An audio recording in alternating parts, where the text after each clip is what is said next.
오늘 우리에게 주시는 하나님 말씀 함께 보시겠습니다. 욥기서 35장 말씀입니다.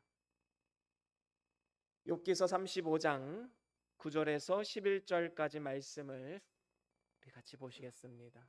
욥기서 35장 9절에서 11절까지입니다. 우리 같이 한 목소리로 함께 합독합니다. 시작.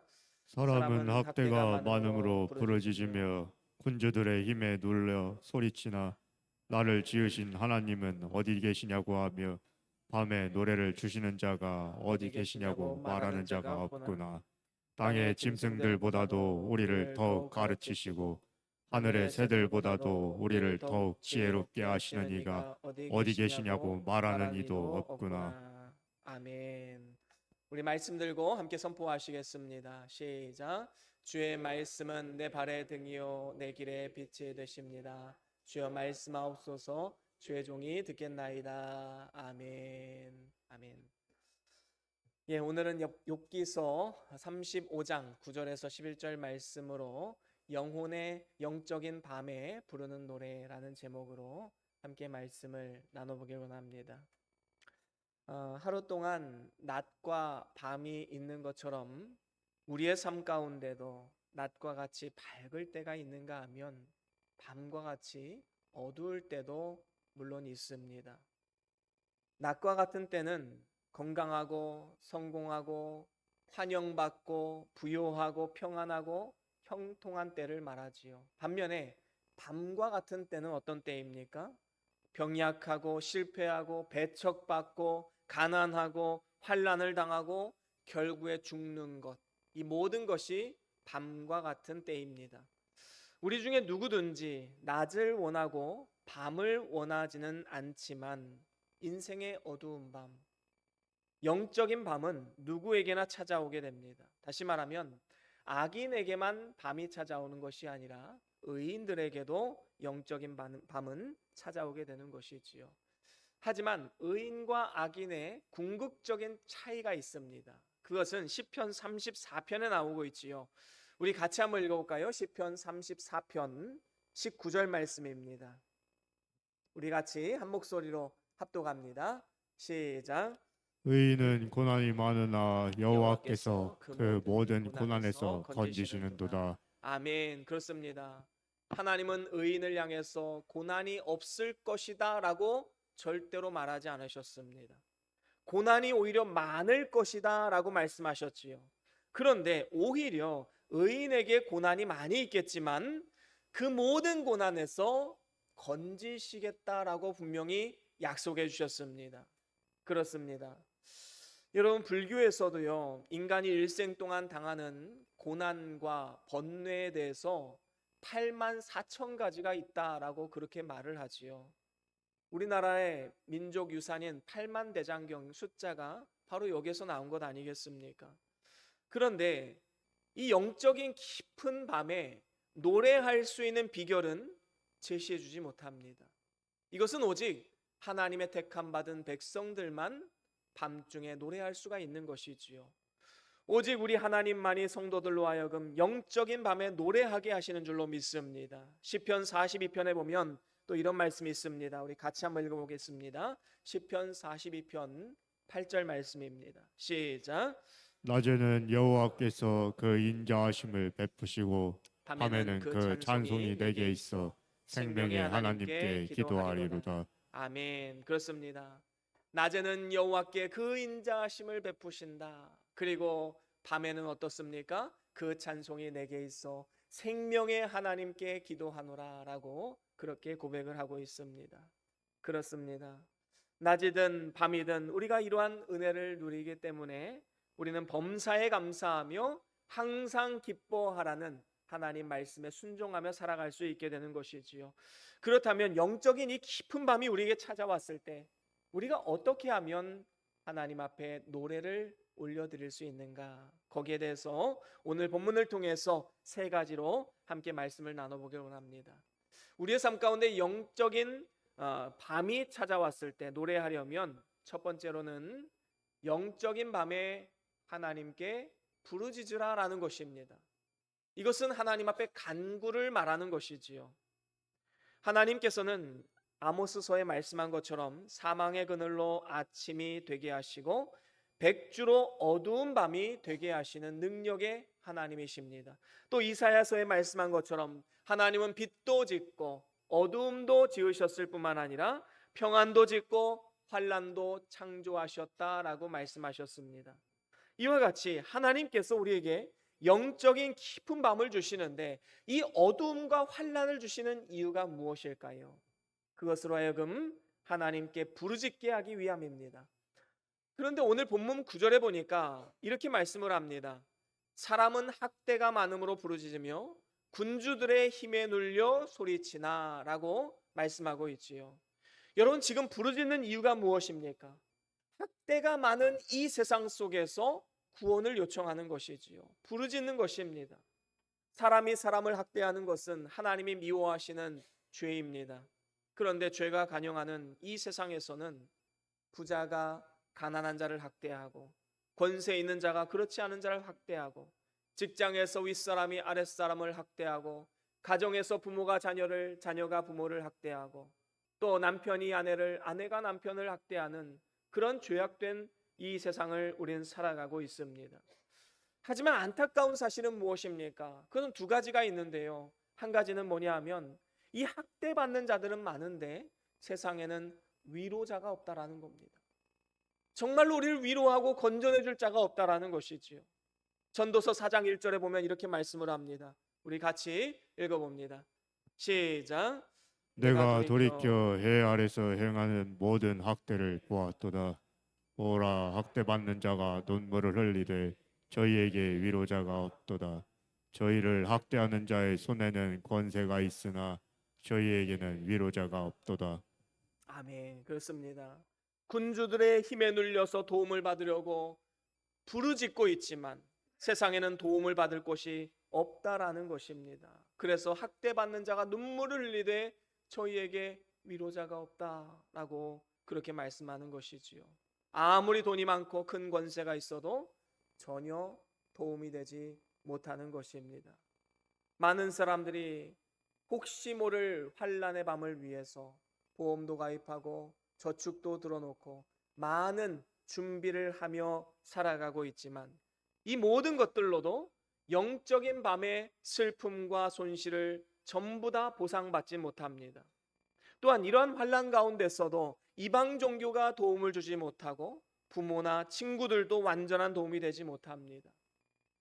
여러분, 최근 뉴스에 나와서 이슈화되어서 우리 마음을 안타깝게 한 사건이 있었지요.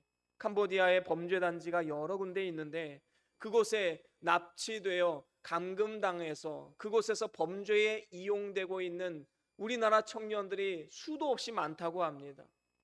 얼마나 안타까운 현실입니까? 그런데 이렇게 학대받는 이 상황 가운데 그 누구도 도움을 주지 못했다라는 것이지요.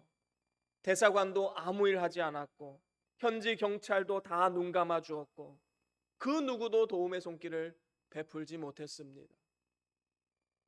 다만 선교사님 한 분이 그들을 도왔는데 그것도 민간인이니까 한계가 있겠지요. 다 구하지는 못했습니다. 이렇게 세상에는 진정한 위로자가 없다는 것, 이것이 안타까운 현실입니다. 그리고 또 한 가지 안타까운 현실은 이렇게 영적인 밤이 찾아왔을 때 전심으로 하나님을 찾고 부르짖는 자도 없다라는 것입니다. 오늘 본문 10절에 보니까 나를 지으신 하나님은 어디 계시냐고 하며 밤에 노래를 주시는 자가 어디 계시냐고 말하는 자가 없구나 라고 그렇게 탄식하고 있습니다. 영적인 깊은 밤에 천지를 창조하신 하나님을 찾는 사람이 없고 또 밤에 노래를 주시는 자, 우리의 삶을 회복시키시고 은혜를 주시는 그분을 찾는 자가 없다라는 것입니다. 하나님은 우리를 지으신 분으로서 우리의 모든 것을 다 알고 계시고 영적인 깊은 밤에서도 노래를 주실 수 있는 능력이 있으신 분인데 우리가 하나님을 찾지 않음으로 인해서 은혜를 누리지 못하는 경우가 얼마나 많이 있습니까? 그래서 그분을 만날 수 없고 그분의 능력을 경험할 수 없는 것이지요. 얼마나 어리석고 안타까운 현실입니까? 여러분, 우리의 진정한 도움은 어디서 오는 것이지요? 시편 121편 기자가 아주 정확하게 말씀해 주고 있습니다. 우리 같이 한번 읽어볼까요? 시편 121편 1절과 2절입니다. 같이 읽어보겠습니다. 시작. 내가 산을 향하여 눈을 들리라. 나의 도움이 어디서 올꼬? 나의 도움이 천지를 지으신 여호와에게서로다. 아멘. 그렇습니다. 내가 산을 향하여 눈을 들리라. 나의 도움이 어디서 올꼬? 나의 도움이 천지를 지으신 여호와 하나님에게서로다. 여러분, 얼마나 귀한 믿음의 고백입니까? 또한 시편 50편 15절에도 보면 환난 날에 나를 부르라. 내가 너를 건지리니 네가 나를 영화롭게 하리라 라고 그렇게 말씀했습니다. 그렇습니다. 하나님은 애굽에서 이스라엘 백성들의 부르짖음을 들으시고 그들을 구원해 주셨습니다. 그래서 우리에게 영적인 밤이 찾아왔을 때 우리는 부르짖어야 됩니다. 전적으로 하나님 앞에 간구해야 합니다. 그러면 하나님의 도우심을 힘입어서 오히려 찬송하는 삶이 되는 것입니다. 베드로 사도는 우리가 애매히 고난을 받아도 하나님을 생각함으로 슬픔을 참으면 이는 아름다운 일이 된다라고 그렇게 말씀했습니다. 여러분, 때로는 억울하고 답답한 일이 생길 때가 있지요. 애매하게 고난을 받을 때가 있습니다. 이 고난이 어디로부터 시작되었는지 모를 정도로 힘들고 어려운 시간들을 보낼 때가 분명히 있다라는 것입니다. 하지만 그러한 상황 속에서 영적인 밤이 찾아왔다면 우리는 그것을 통해서 가르침을 받아야 하는 것입니다. 하나님께서 우리에게 함께 하시고 또 우리 마음 가운데 힘들고 외로울 때 하나님께 나와 부르짖으면 하나님께서 우리의 삶을 돌보시고 한없는 은총과 축복으로 우리를 위로하시고 능력의 손으로 붙잡아 주시는 것입니다. 여러분, 영적인 깊은 밤이 찾아왔다면 기도의 자리로 나오십시오. 하나님께 간절히 부르짖으십시오. 이 부르짖는다는 것은 우리가 목소리로 하나님 앞에 간절히 부르는 것도 있겠지만 더 중요한 것은 우리의 마음으로 온 전심으로 믿음으로 나아가라는 것입니다. 하나님은 우리의 모든 억울함과 고통과 신음을 알고 계시며 우리를 신원하여 주시는 분이시기 때문에 끝까지 인내하며 부르짖고 간구하면 우리는 영적인 밤에서도 하나님 앞에 찬양을 올려드릴 수 있는 그러한 귀한 믿음의 사람들이 될 수 있을 것입니다. 그런가 하면 두 번째로는 영적인 밤을 통해서 우리는 가르침을 받아야 합니다. 그 가르침은 무엇입니까? 바로 회개입니다. 오늘 본문 11절 상반절에 보면 땅의 짐승들보다도 우리를 더욱 가르치시고 라고 말씀하고 있습니다. 그렇습니다. 하나님은 우리를 가르치길 원하고 계십니다. 그래서 우리의 삶 가운데 영적인 밤이 찾아왔다면 그것을 통해서 우리는 가르침을 받아야 되지요. 하나님께서 우리를 가르치시는 방법은 성경 말씀이 있고 또 모든 상황, 모든 현실, 모든 사람들을 통해서 하나님은 우리에게 가르쳐 주십니다. 특별히 낮보다 영적인 깊은 밤을 통해서 가르쳐 주시는 분이시지요. 시편 119편 71절 말씀 우리 함께 같이 읽어보겠습니다. 시편 119편 71절입니다. 시작. 고난당한 것이 내게 유익이라. 이로 인하여 내가 주의 율례를 배우게 되었나이다. 아멘. 그렇습니다. 우리의 삶 가운데 찾아오는 이 영적인 깊은 밤, 고난이 바로 우리에게 유익이 될 수 있는 이유가 무엇입니까? 그 고난을 통해서 주의 율례를 배우게 되는데 하나님 말씀을 깨닫고 그 말씀을 붙들고 살아갈 수 있기 때문인 것입니다. 이러한 영적인 깊은 밤을 통해서 하나님은 우리에게 가르쳐 주시고 깨달음을 얻게 해주시는 것이지요. 그래서 궁극적으로 하나님이 원하시는 것이 무엇입니까? 그것은 죄를 찾아 회개하고 삶이 변화되는 것입니다. 여러분, 이 땅의 짐승들도 열심히 가르치면 뭔가 바뀝니다. 그런데 그 바뀌는 것은 어떤 본능적인 반응에 불과한 것이지요. 능동적으로 어떤 사고를 해서 내가 따라야겠다 이렇게 반응하는 것이 아닙니다. 그냥 본능적인 반응인 것이지요. 이것을 영어로 리액션이라고 한다면 우리 인간이 반응하는 것은 리액션이 아닙니다. 리스폰스라는 것입니다. 이것은 응답하다라는 뜻이지요. 응답. 그러니까 반응과 응답은 분명히 다릅니다. 반응은 본능적인 행동이고 응답은 영과 이성을 가지고 스스로 판단해서 스스로 선택하는 것을 말하는 것이지요.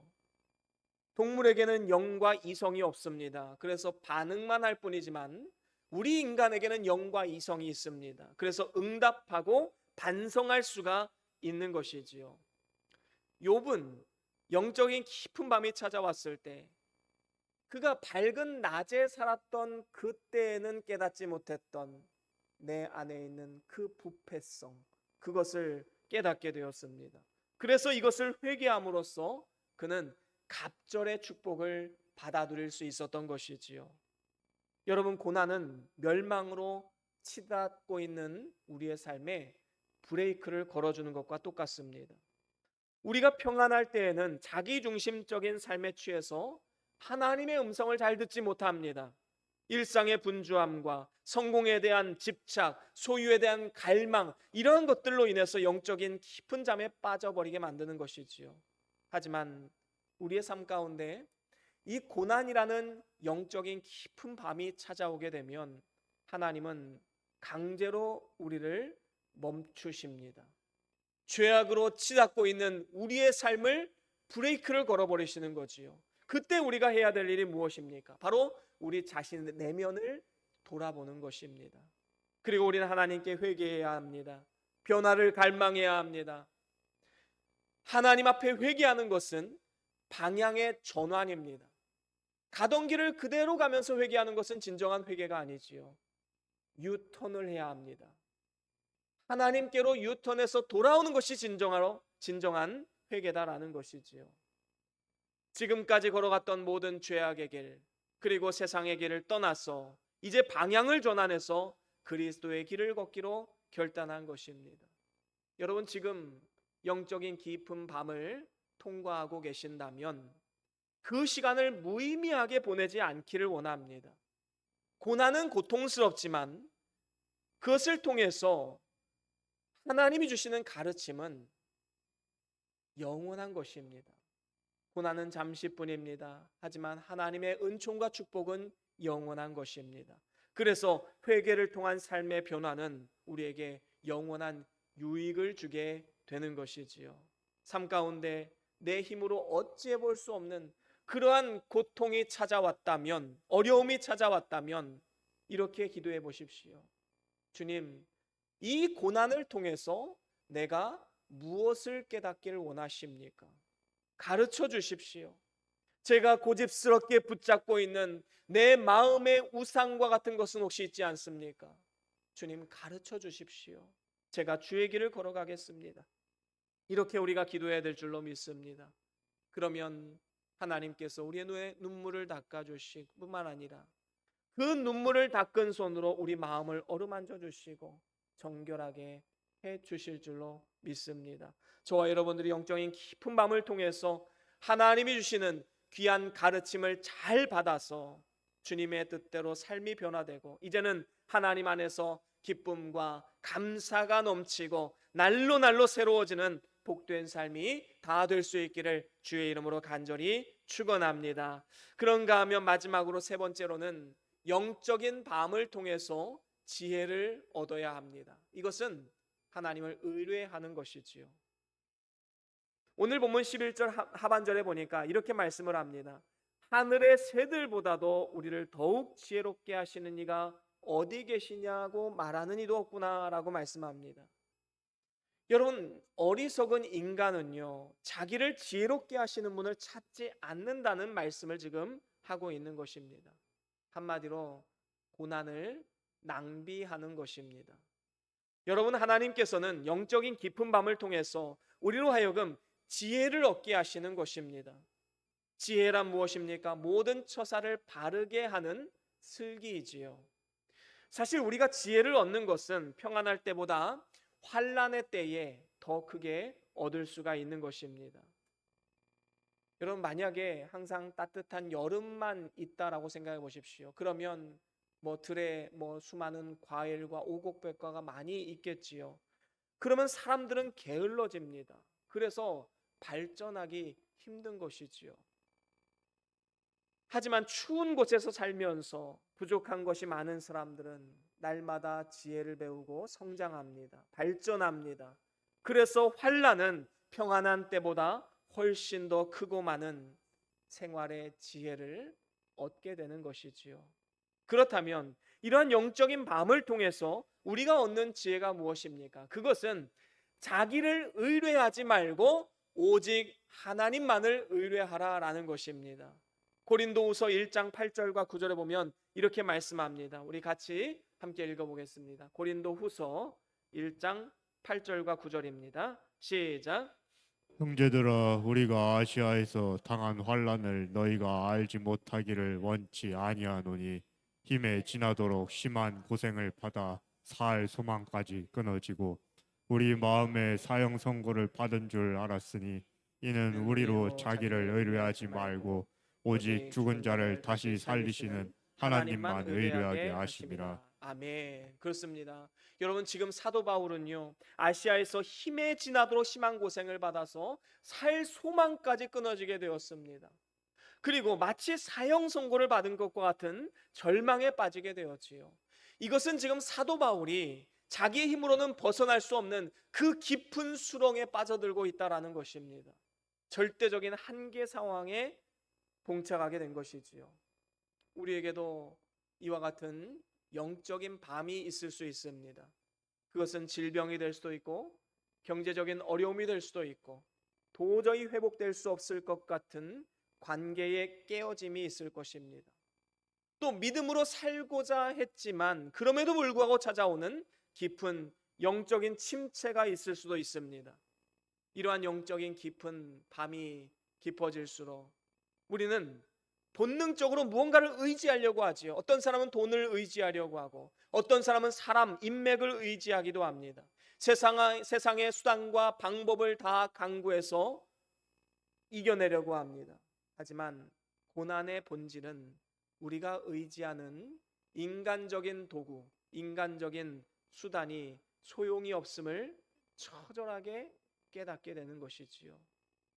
그렇습니다. 우리는 우리의 연약함이 드러날 때 수치스럽거나 좌절하지 말아야 합니다. 오히려 우리의 연약함이야말로 하나님을 의지할 수 있는 가장 완벽한 기회임을 절대로 잊지 마십시오.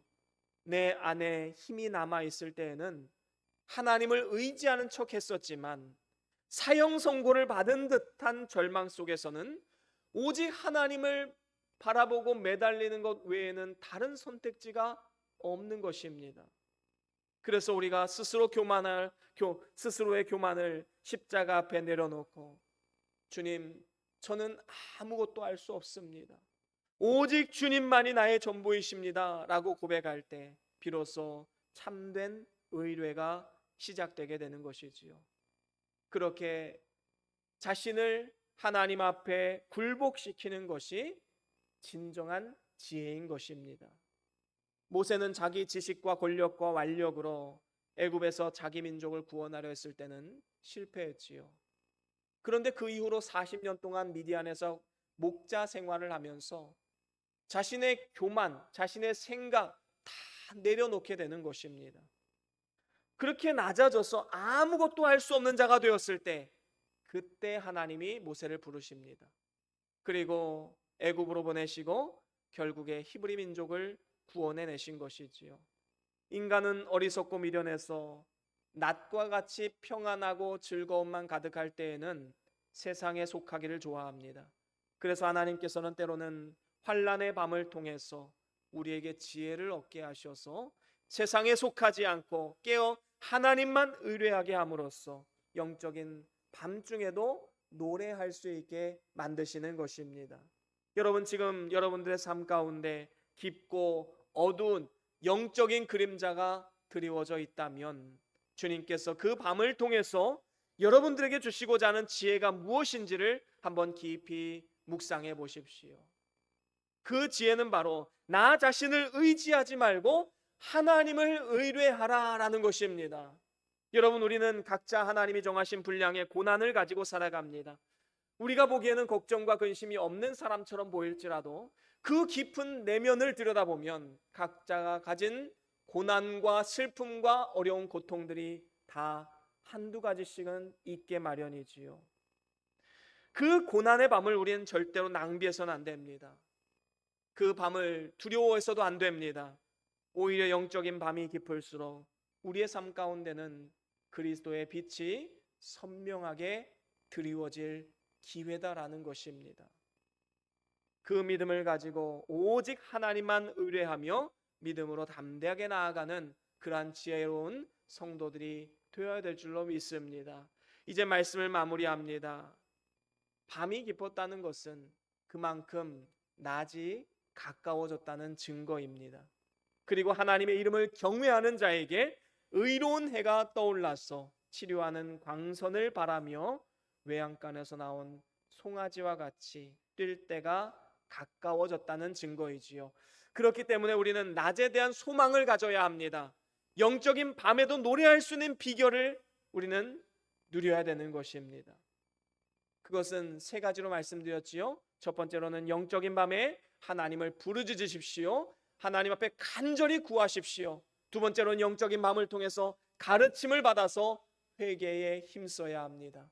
마지막 세 번째로는 영적인 밤을 통해서 하나님을 의뢰하는 지혜를 얻어야 하는 것입니다. 저와 여러분들이 이 사실을 마음판에 깊이 새기시고 영적인 밤에도 찬양의 노래가 우리의 삶에서 떠나지 않고 영적인 광명한 아침해가 떠오를 때에도 영원토록 주를 노래하는 그러한 복된 삶이 다 될 수 있기를 주의 이름으로 간절히 축원합니다.